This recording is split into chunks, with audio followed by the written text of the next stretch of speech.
support a beboa ama bibia no baako ye ene odo etimi aba Ghana ene Sudan for ntem na no ade bi ekoso a beboa ye papa ma Ghana yenso yetimi akonanim no de same way to dwema wo bo ne homodin ekopie mu ewo Ghana mra hye bedwafie wo November bosumi ne da etoso enumu ewo afimpinu ni eduonu enumu no eho ana ambassador Sudanese ambassador wode sanse wina etudwa wode kwama speaker of parliament se won ne humode na won hwe na bibise no entimi koso na no ade bi ebeboa ma bibia no my Ghana yetimi akoyenim ye papa ede mu nsem yede abesom ewo no nsia kase no eso ye to ansem ne so ede amaode a ye former first lady Nana Kunedu Ajimai Rollers ade a wato nanan ewo nsedo a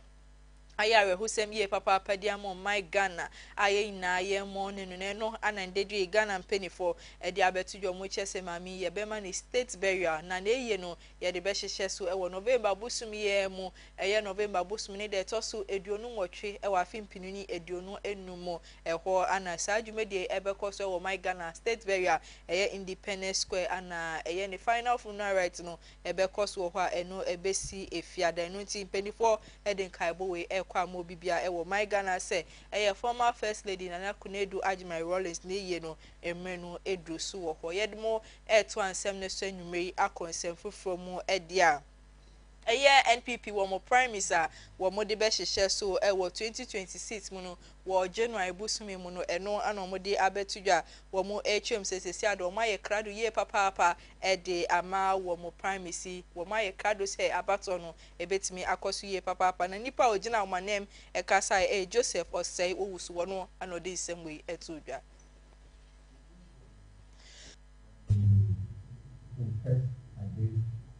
as the party candidate, or you campaign for a candidate other than the party candidate. It's automatic. So the party amnesty was protected. Anybody who has different proceedings or punishment hanging on his or her head will be granted generally, except those who have forfeited their membership.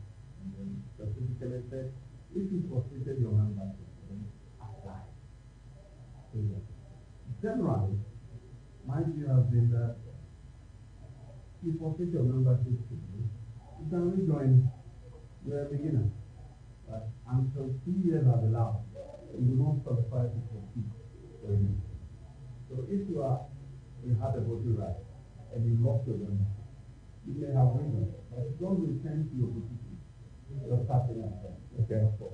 you do not qualify.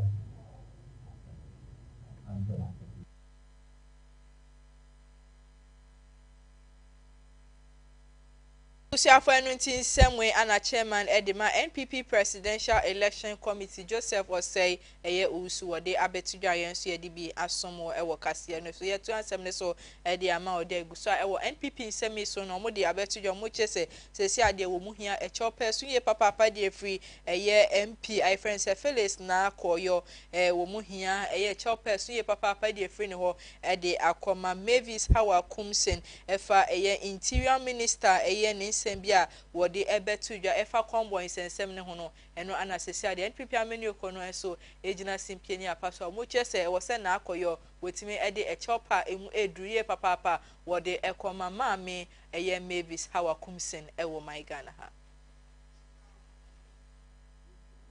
Great pride and relief,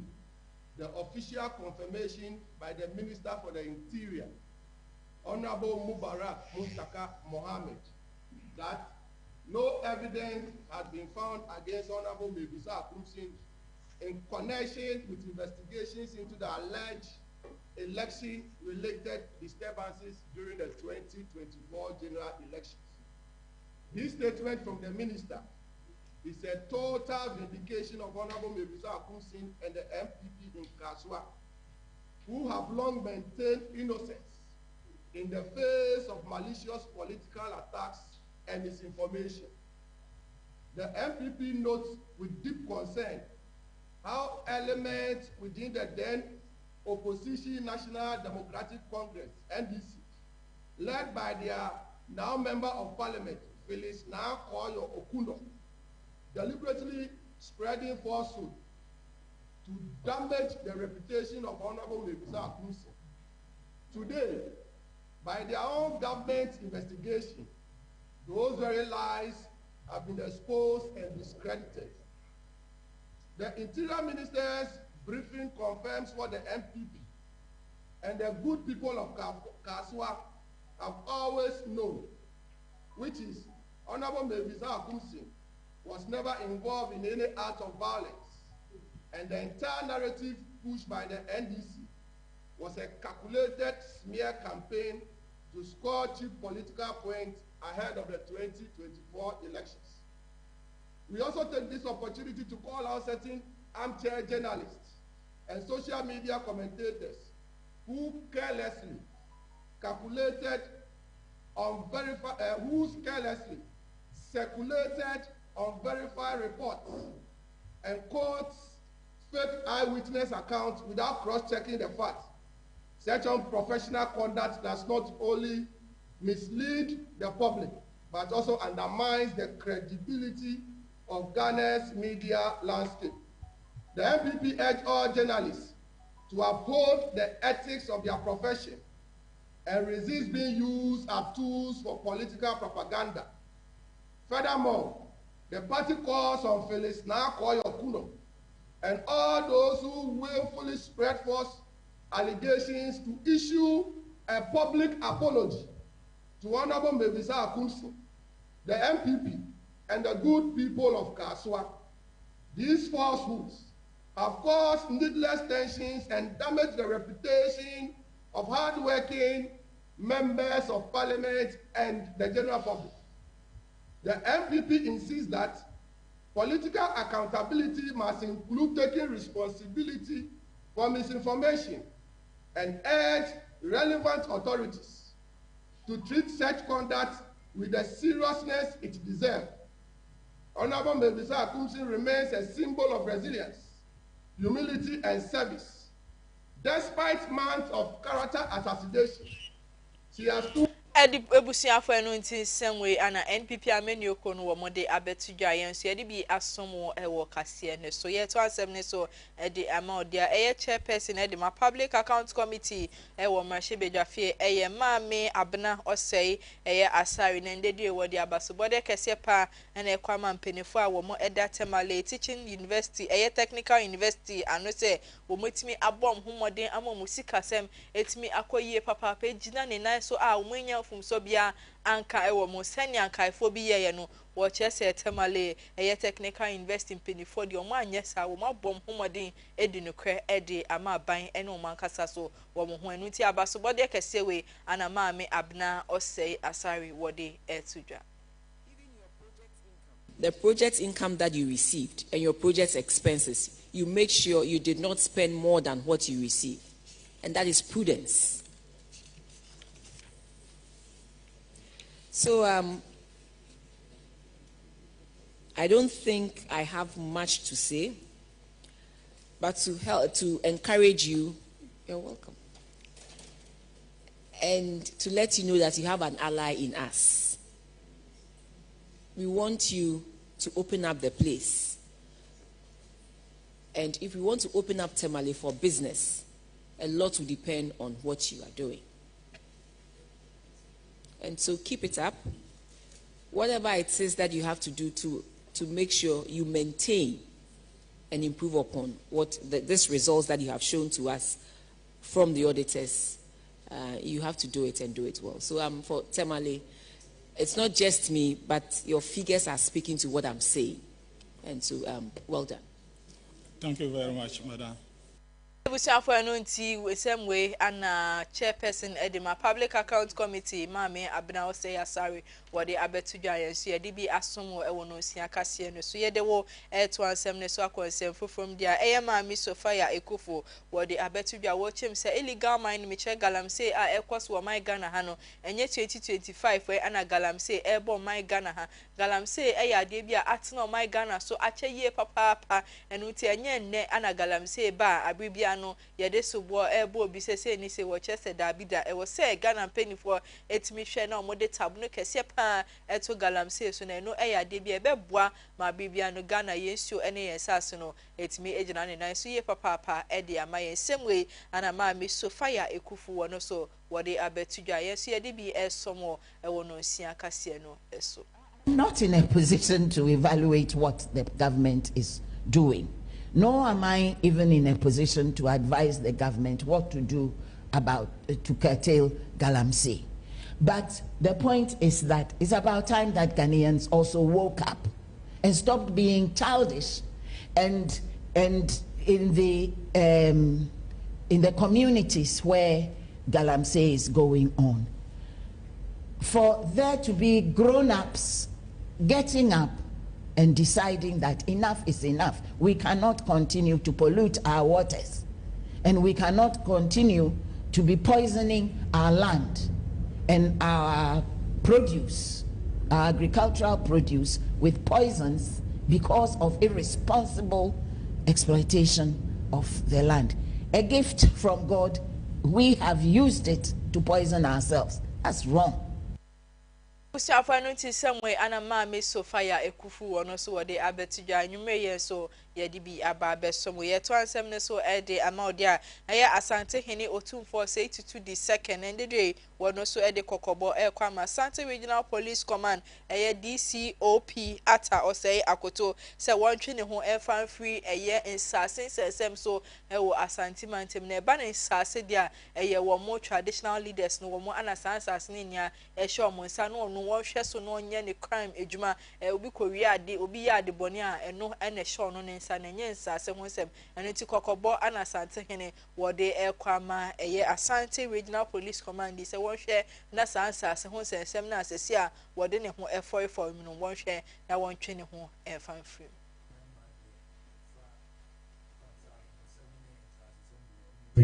Jean.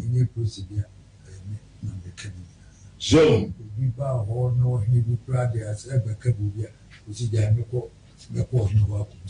Jean. As the same so be embassy was a beer with a catcher, and you would know the car. The permanent said she be a better walk. Jean. And he now himself so be a new for bread. Jean. Madame,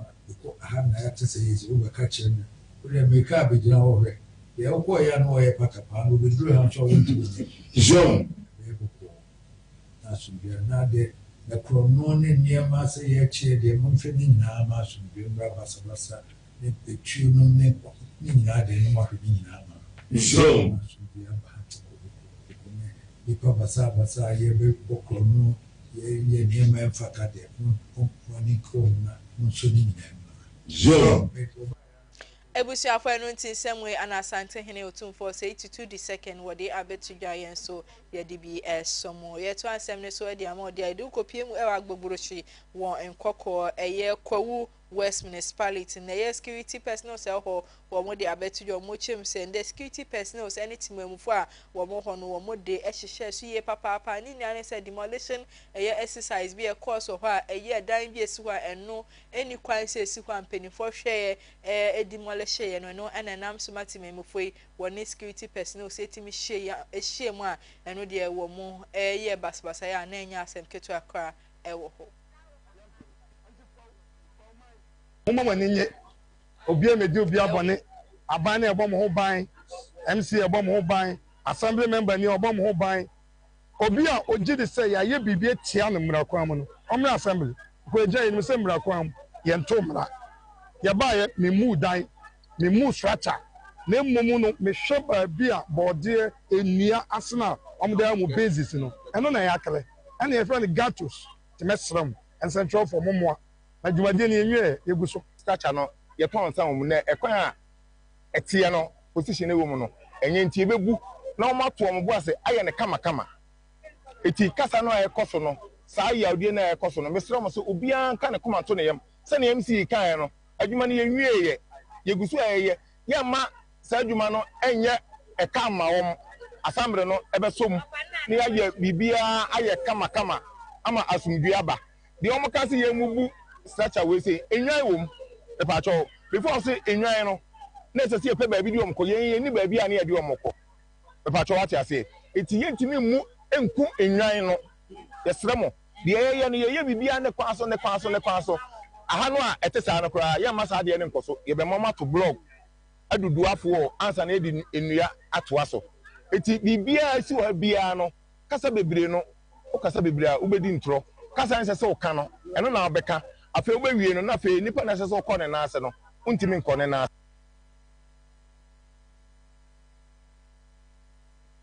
in some way MC ono owo no Tamimu wono ana wode in some way abetu dwa yenso ye de bi asomo ewo kase no eso ye do eto ansem ne so de anwume ye do kopie mu ewo asinfo so na ndedu abetu dwa se abrante ya wenya fisha eduasa enum ye friend no kwabna ata na abetu dwa se nipa bonfo bi etimi akọ ne dem akọ ye no basabasa eno enya asem ketu akọ ho no mu chese si ade tibi no yade a emu edin ye papa pemra sa victims we etimi ebora ne dem ahomache ana omutimi ekodi sa anyamran semu ya sesi ade kwabna ata impenifo chem se conditional wom sesi ano yade a eni enya ye pa part of criminal act na mo eja no wa blekura nipa na victim na amudi no bone no woni masam no ho hwe no CID no masam no ho hwe enti ya na de adesrede a ye de sre IGP a wo so ne say fosia say no incidents bebresi ye ko police station e da ne police case wa blekura entimi nko ba bia ba asem we de yenja mu ma enye police case ba bia wasi ye de ko bia na mpanifo ba na mo behwe no yeah, the back yeah. Premi Augustine Abraham. Okay, asemisi ene de hu bi abramo. Facha asemisi ne de. Ama hu aboye pa ye dampo a ye suro ye ntumi enna. Kakra bia ye sore. Adenti. Efisa asemisi ne ntino ama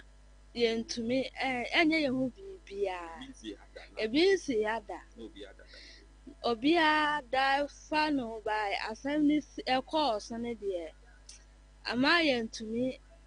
ndu ka chere police on say omonye de pa cha asema metumi aka ne say omonmo amebla ewo ekwa sisi ano mebla pla sisi ano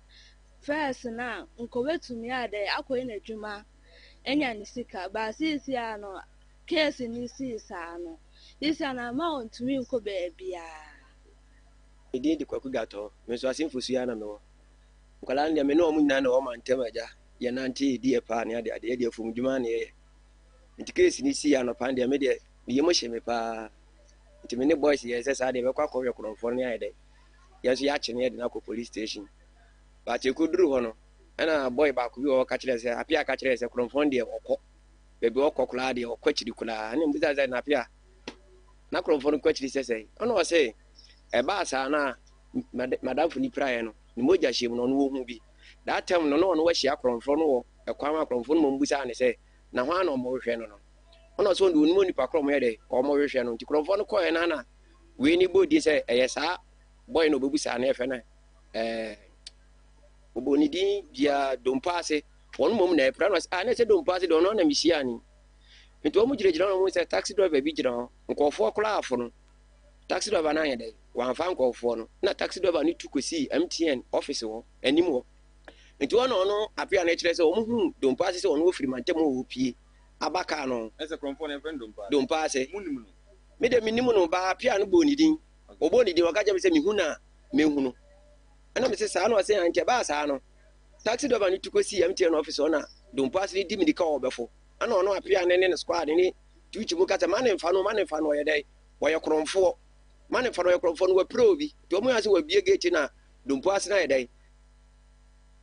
ebusi afa no ntinsem we anna wo mode tu dwa ewo asinfo su a enwume yen su ye di bi ebesum ye gina sansem we so na metwa me ho akwaje aboafo nkrato aba me ba metwa nsem ne so edi amao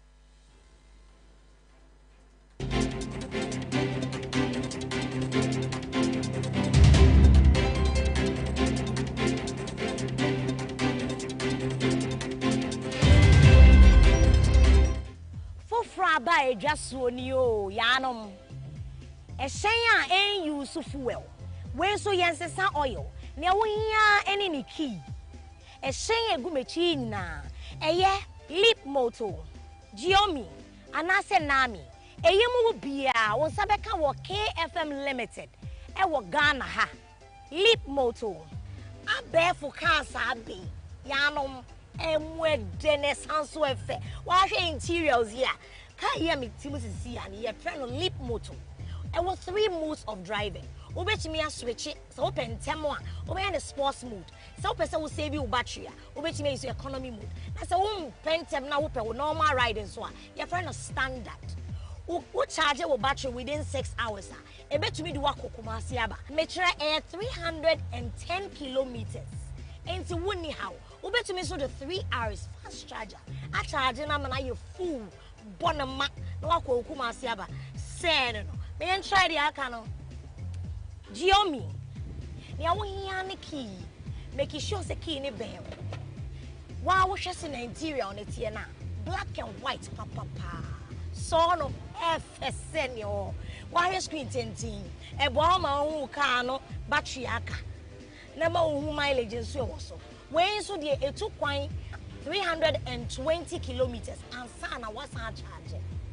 we bet me a charge in 6 hours fast charger 3 hours abefu efidie yenso obetimi a drive no in 3 modes a standard sports and na say economy so wo pentem to say me a yanom choose sports what say obetimi to kwalfi hakoko base ama wo battery ni bi so aka because a 320 kilometers wo charge in 6 hours obetimi nya full battery na wonya fast charger so 3 hours per your set making sure so okay ni kan wo nya sa wakem ubi e door na start Chili Giobi black and white makoma swat man san kawo de yen check de aka no yeah no abefo de ne mu ba ko ni o de awunya no wuki make sure say key ne ben wanya sa wakam wheel no efe leather na ewo mu no so dance eye gray ni o ma hodo mi no de ani hakakra ene de mu odu esanso wo screens mi no wey ema wo information a hunya wo car ne hunyina anse besia bonyum papa your friend entertainment ya wo hia no ane ebes ubetumi so driving in 3 modes just like the others standard and I say sports so open tema car we so ebetumi etu kwan akokomase aba 330 kilometers ichema udu kra betumi ejesi so no wabonyum kakra ansa na edu wo charge na 6 hours no so betumi so charge no 3 hours if no fast charge eyinu munyina KFM Limited and they are big just so fraying near me sanka wo de ententem so open installment a high purchase and train one nase we've got you solid yanume on sabetumi aka fidie mu bia e wo KFM Limited on sabeke fidie no na wotua no nkakra we unya no bebia agi KFM Limited fraying ever sort out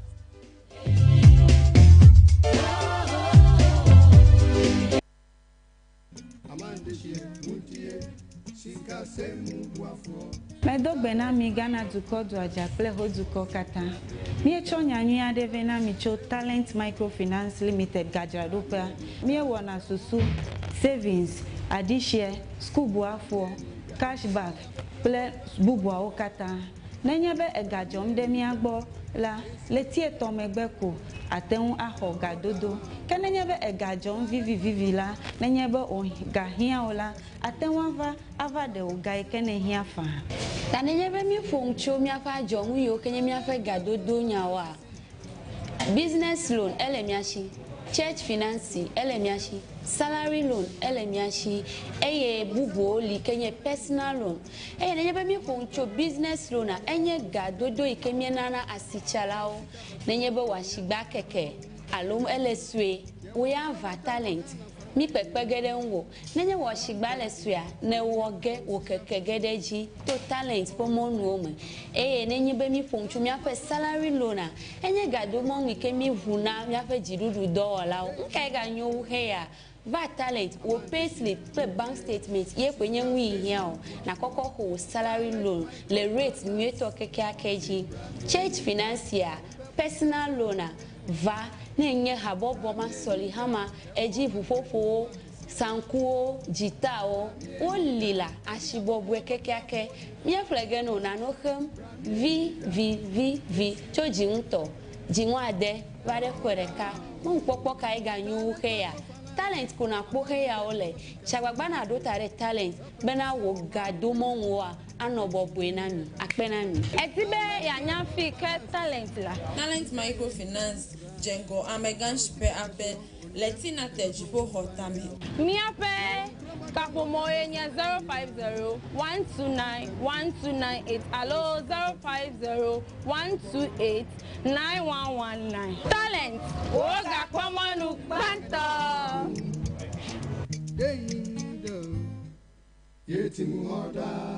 Talent Microfinance, your channel of wealth.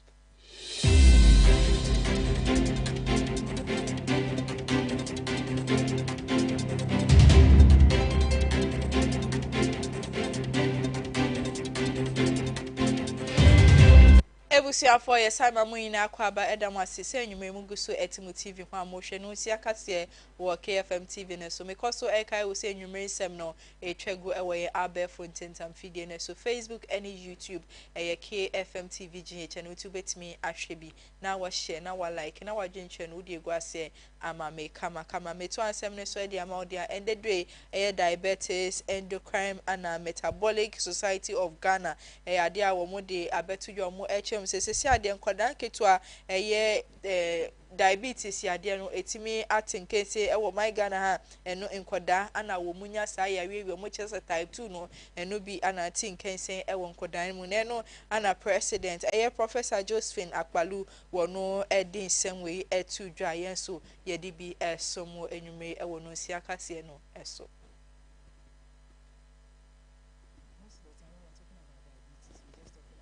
The adult person with diabetes, we hardly ever concentrate on the children, and we know that the children are our future, and so we need to know when children are affected with diabetes. Many times in our society, for children with diabetes, the diagnosis is usually made very late. In fact, sometimes it's when they come into hospital with a complication, a very severe complication that can lead to death. That's when we make the diagnosis. And so in terms of the knowledge gap,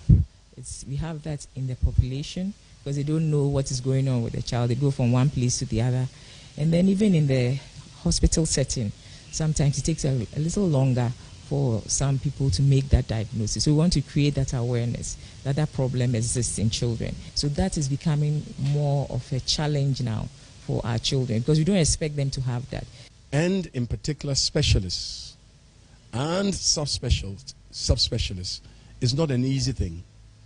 It's not easy in the sense that we must remember the human aspect of it. They've got children. They want the children in good schools. They want good accommodation. They want good shopping facilities. They want good recreational facilities and all that. So it will all come with a general national development. And otherwise, if you need to put persons in those areas, then you've got to provide them the right incentives. So it's not a simple problem to address. So I think that all the regional capitals, 16 of them, must have a whole team of specialists who can cover the majority of diseases that we see here. Ebusia for enunti semwe ana Professor Akpalu Josephine Akpalu wode etu dwa yenso ye de bi abesomwa Francis Ofe wono so de bi eka ho de ma onwumre yenso ye de bi ebesomwa se no si akase wo KFM TV ne so megina so na madane me ho sema aba me ba me de nsem no eko edwadie emu.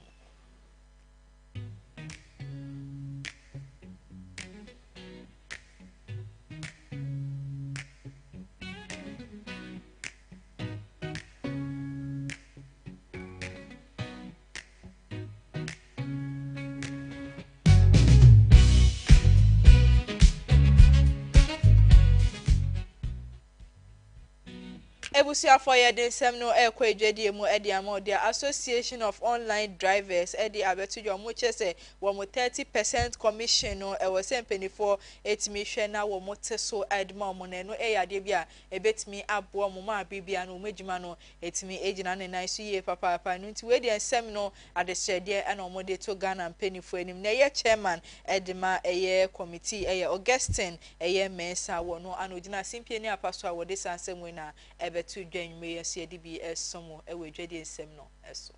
Uber was first established in 2013. The percentage commission charged per trip was between 8 to 10%. Subsequently, the percentage kept increasing from 10 to 15, 15 to 18 to 20 to 25. And currently, ladies and gentlemen, just after the 2024 general election, specifically on the 6th of January, the percentage went up to 30%. The reason we all don't know. Ladies and gentlemen, friends from the media, imagine receiving a request to go and pick a passenger from a distance of 8, 9, 10, or sometimes 17 minutes from where the driver is located and is expected to drive all this distance of 17 minutes drive to pick a passenger to a destination of 5 minutes,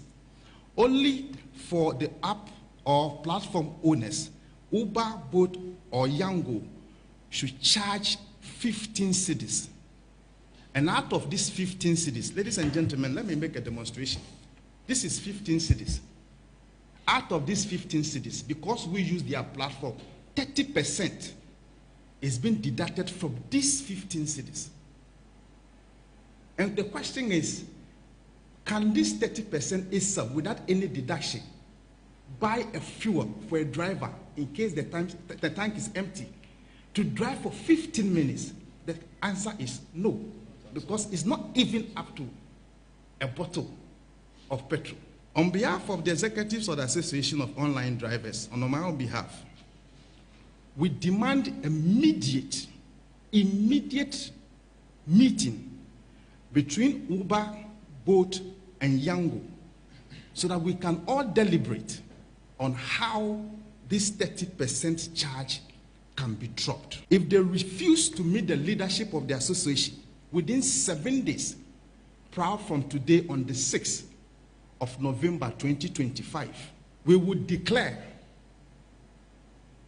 what we call Operation Offline for November, this month, December, throughout to the end of January. What this means is that we will advise our members and even non-members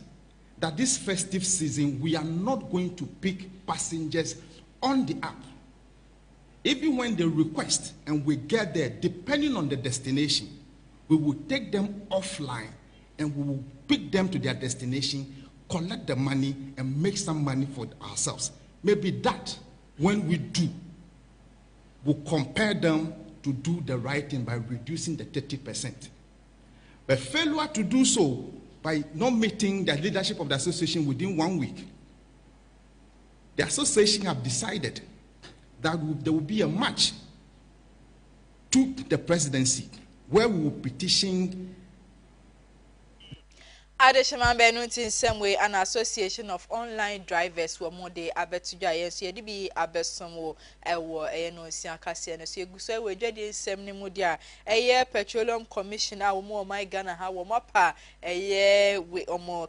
in country capacity and capability catalog ho entuma ewo my Ghana ha eno ebeboa ama enwuma hodro ewo man mu no etimi akọ enim ye papa e dia man na bibia ne ye petroleum sector no no so etimi ejina ne nai so e dia man ne acting CEO eye Fahad Castle wono ana wo de sansem etudwe mra eye local content conference e so e water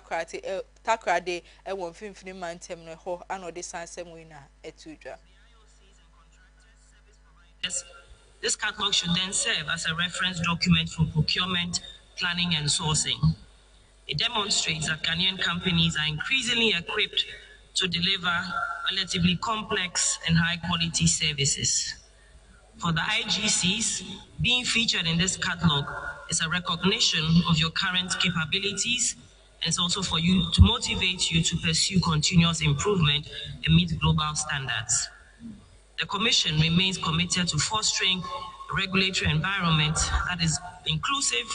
and offers each company a fair opportunity to bid through a tender process.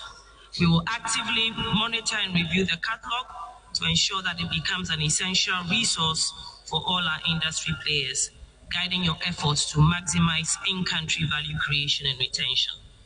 to grow our economy, and to ensure that our hydrocarbons are beneficial to the Ghanaian people. Thank you. And on this very humble note, I declare that the in-country capacity and capability catalog is duly launched. Ebusiafo nsem way and acting CEO MFA had Castle what they to draw a local government a local content conference. You made the course of 15 months may takradeno a ho ano de sansem we to draw and so be aba abesumo a wakasier no so yet to answer so at the amount the office of the registrar at the ma companies a who do my Ghana at the Kokobo Kesiepa air ko ama insolvency practitioners a who do wo my Ghana ha wo kita license ha wo bo edwuma ye papa no eye kokobo e no mode kwa mo se wo mo hwe ma wo November busum ye mu no e wa afimpinu ni eduonu enum no eye 28 November no wo mo bra embe register wo mo companies ni ni anyesa wo mo editab no ebeto won so a eno eye ade bia emma wo mo ntimi bo edwuma e wo my Ghana no nti we de sema impenifo e de abetudwa wo mo de kwa ma sankrofo we na wo mo hs eye wo mo head penny our dorma no no ano was sign krata e baya eno hs bibi sei eno wo say wo mutimi hwe na wo mo eye wo my Ghana wo mo amom date say November bosome ne da etoso eduonu wotwe mu no e wo say wo mutimi hwe na wo mo licenses a companies nina anye sade a wo mo de tab no kese ana ebeto mo so enwume yen so ye de bi aba besom ye gina sansem we so ne de adwade ensem no aba na ewie ye na mada ne me ho sema aba me ba me de ensem no me de eko enigede emu ose video for pictures na wa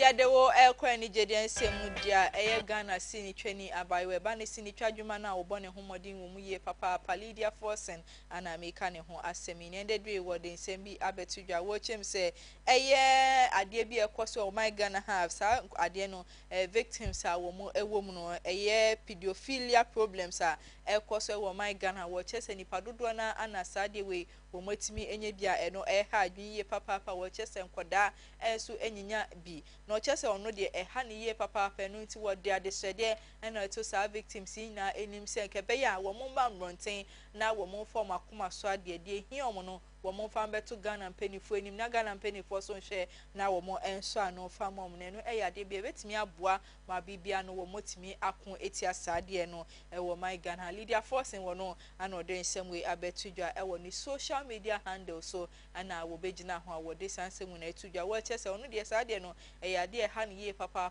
no ntenende eye wo no Lydia Forsen wetimi aba monti na wabekasa de afa wo chese pedophilia no eya de bia ekoso wo my Ghana ha ye papa wo se Ghana yetimi ehwe na ye so ano anye sade a ebetimi aginsem ye papa wo man yi mu nsem we ana Lydia Forsen wo de abetuya yen so ye de bi abesom wo ye gina eye Lydia nsem so na enwume no nsi akase no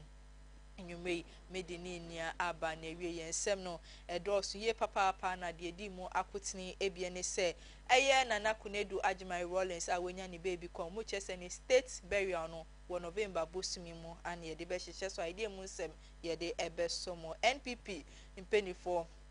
nso enyume wɔ mo de abeto dwa wo so ehia apology ɛde efiri na koyo ɛhɔ no so yɛde mu nsɛm yɛde ɛbɛso mo ebusuafo wɔ ni nsɛm ni afufuro pi enyume yɛ bo ano a yɛde ɛbɛso mo sɛ no si akase wɔ KFM TV no so yɛbɛda yɛ abo afo ase KFM Musical Center dada bateka bana talent microfinance ase sɛ ɔmotimi so yɛ asema yɛde nsɛm yi ɛbɛso mo kenkanfo no ɛyɛ me Maame Esi Nkrumah yɛaka mu ina